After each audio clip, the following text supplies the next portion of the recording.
never imagined that her teammate would sell her to slave traders. She had thought she would die in the dungeon. In despair, she reached out and grasped the cursed two-handed greatsword. Yet unexpectedly, she triggered her reversal skill. Normally, once an ordinary person is cursed, they would instantly be consumed by the flames of the curse. But she was not only completely immune, she could even turn it around to strengthen herself. In other words, the more negative effects she suffered, the stronger her abilities became. However, because of the side effects of the reversal skill, all her other attributes were reduced to zero. Thus she became the burden of the hero's party. Her teammate Jean especially despised her, believing she was unworthy of being in the team, and was jealous of the closeness between Anna and Jenny. So on this day, he concealed the truth from Jenny, and secretly sold Anna to slave traders. Not only did he personally brand her face with a humiliating slave mark, he also lied to Jenny, saying Anna had voluntarily left the team to return to her hometown. Meanwhile, the merchant thought he had struck it rich, but later realized he had actually been deceived. For Anna, having no combat power, could not be sold at all, and he had plenty more trash like this in his hands. So the merchant simply threw them all into the dungeon, and released the lowest level monsters, ghouls, to let both sides slaughter each other, treating it as a casual after-meal performance. He even declared that anyone who survived would regain the chance to be sold as merchandise, but the slaves were far too weak, completely no match for the ghouls. So to make the game more entertaining, the slave merchant allowed the slaves to use a so-called blessed two-handed greatsword. A man thought he had seized an opportunity, but as the sword glowed, his palm suddenly began to melt, and within moments, his entire body dissolved into a pool of blood. It turned out the blessed sword was in fact cursed with a vicious spell. Once touched, the body would rapidly dissolve. Seeing others die before her eyes, Anna's heart sank into despair, but rather than being eaten alive by ghouls in agony, she would rather die with a shred of dignity. So she stepped forward and grasped the magic sword. In an instant, the cursed flames engulfed her body, yet they did not harm her. Instead, they transformed into pure blue light. The slave merchant was so shocked, he leapt from his seat, and then realized Anna's wounds had healed, and her strength had become overwhelming. The ghouls entangling her were all thrown aside one by one.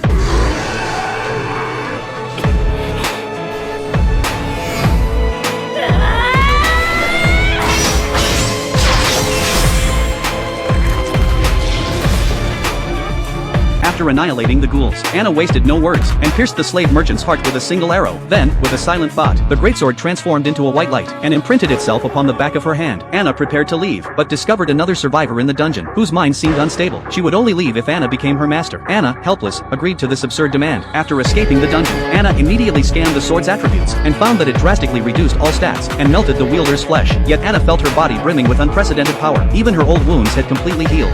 見事に反転してますね。 Anna suddenly realized this was the true effect of the reversal skill. Any negative influence upon her would be completely inverted. No wonder she had never discovered it before. After all, no one would willingly wield a cursed weapon, and as a weak rearline member, she had never even had the chance to take enemy debuffs. But Anna did not dwell on it, since she now had a way to grow stronger. She decided to earn money first, and focus on surviving well. Anna had no special talents, so the only way she could think of to earn money was to become an adventurer. But when the receptionist saw the slave marks on their faces, she said they'd better go earn money in the pleasure district instead, since adventurers often die. At that moment, an A-rank adventurer named Dane approached, and declared that the Adventurers Guild never